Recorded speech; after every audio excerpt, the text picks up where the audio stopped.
Meus amigos, o nosso assunto dessa semana é o PIBinho de Bolsonaro e Guedes. É um PIB que foi de 1,1% em 2019, que foi inclusive pior do que os PIBs já extremamente fracos e decadentes que a gente havia tido em 2007 e 2018. Isso depois, a gente sabe, depois que houve reformas trabalhistas, onde os trabalhadores perderam os seus direitos, supostamente, para aumentar o crescimento econômico, ou seja, como se não houvesse crescimento econômico, porque os trabalhadores tinham muitos direitos no Brasil. Isso foi, enfim, teve lutas e durou bastante tempo, como a gente lembra, no governo Michel Temer.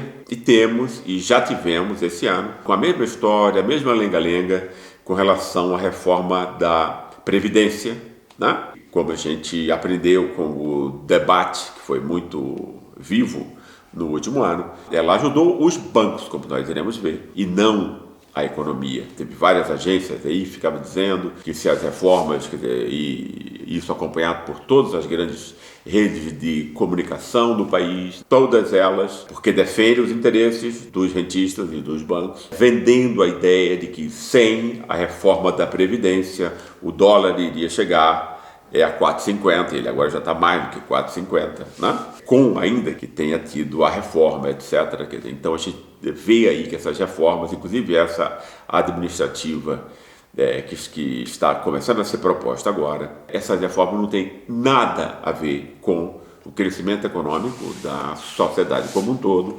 A gente tem aí um economista de segunda linha no Ministério da Economia, que não sabe o que faz, não tem a menor ideia do que faz, que a única ideia que teve foi se aproximar de Bolsonaro, quando ninguém queria nenhuma história com Bolsonaro, e ele percebeu ali a oportunidade de sua vida e colou-se nessa história de posto Ipiranga, etc. Então, como se o cara soubesse de alguma coisa. A gente tá vendo aqui provas da sua incompetência, ausência de qualquer plano econômico, como aliás de qualquer plano de governo sob Bolsonaro. A gente tem aí o quê? A gente tem, além desse PIB absurdo, não é isso? A gente tem o quê? A gente tem um aumento da informalidade, ou seja, os cargos, os empregos sem carteira assinada, já atingem 42%, quase a metade da população brasileira. O desemprego já aumentou, já está na casa de 12%. A gente lembra que no último governo Dilma, em 2014, o país tinha tido pleno emprego, com menos de 5%, né, que é considerado tecnicamente pleno emprego. Ou seja, a gente tem aí uma retomada de uma agenda, né, que ela não tem nada a ver com a melhora da economia, com a melhora das condições para a população como um todo. Não é isso que está em jogo. Essas mentiras sobre as reformas agora ficaram óbvias para a população como um todo, né? E quem ganha efetivamente com isso, pessoal, como a gente pode ver facilmente, são os bancos. Os bancos tiveram em 2019, ou seja, exatamente quando a gente vê o emprego informal aumentando, a gente vê o desemprego subindo, a gente vê o PIB nessa baixa, a gente vê o que? A única coisa que aumenta o que é? São os lucros dos grandes bancos. Vamos pegar os 4 grandes bancos brasileiros, eles tiveram um aumento de 15%. Se o PIB é só 1,1%, se o brasileiro médio compra cada vez menos, se ele está ameaçado no seu emprego, isso não acontece. Não acontece a mesma coisa com o rentismo, né? Ou seja, das pessoas que vivem de juros, e dos bancos e dos fundos de investimento, que são proprietários, etc., desses mesmos bancos, em boa medida.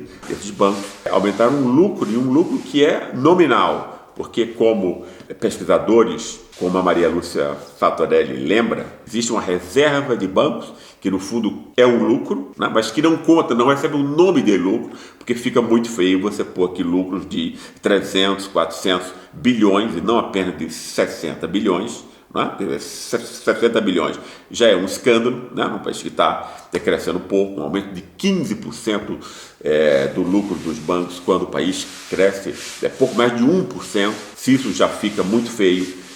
Então, quer dizer, imagine se esse lucro dos bancos fosse multiplicado por 4 ou 5, que é o que aconteceria se não houvesse essas rubricas de lucros que são renomeados, né, e ficam no Banco Central, ou são computados no Banco Central com outra rubrica. Né? Mesmo que a gente não leve esse tipo de maquinação e esse tipo de engano, né, de enganação em conta, mesmo pegando apenas o lucro nominal dito pelos próprios bancos, é um lucro escorchante, 15%, 60 bilhões, né, o maior lucro desde 2006. Eu acho que esses números, pessoal, mostra a que serve o governo Bolsonaro, que finge lutar contra uma elite, contra um sistema, quando, obviamente, essa elite está montada no processo de rentismo que vem sendo aprofundado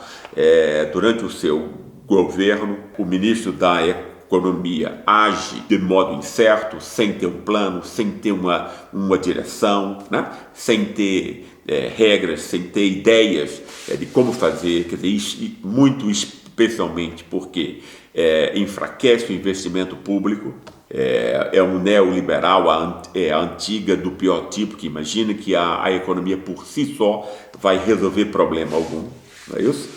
Apenas a economia, né, deixada às suas próprias regras, que, como a gente sabe, uma economia desse tipo, ela só vai concentrar renda, não é isso? Concentrar riqueza, como fica óbvio, a partir desse lucro bancário, que implica o quê? Que implica que a maior parte da riqueza da sociedade como um todo passa a ser transferida, né, para quem vive de juros e para o rentismo e para as atividades que não são produtivas, que não geram emprego, portanto, e que não aumentam a produção econômica. Esse era o comentário desta semana sobre esse PIB, que obviamente foi finalizando, ou seja, como a última das barbaridades, foi ainda transformado numa palhaçada por esse presidente, né? Bolsonaro, que ao invés de encarar os jornalistas e expor a questões, a um debate democrático, como é o que se espera de um chefe de Estado, fez uma palhaçada de circo idiota, como ele mesmo.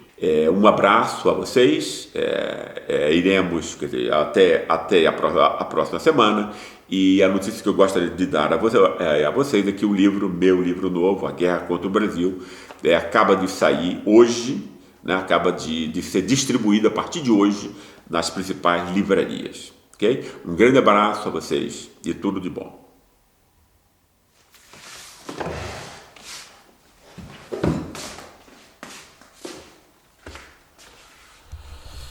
Do you remember?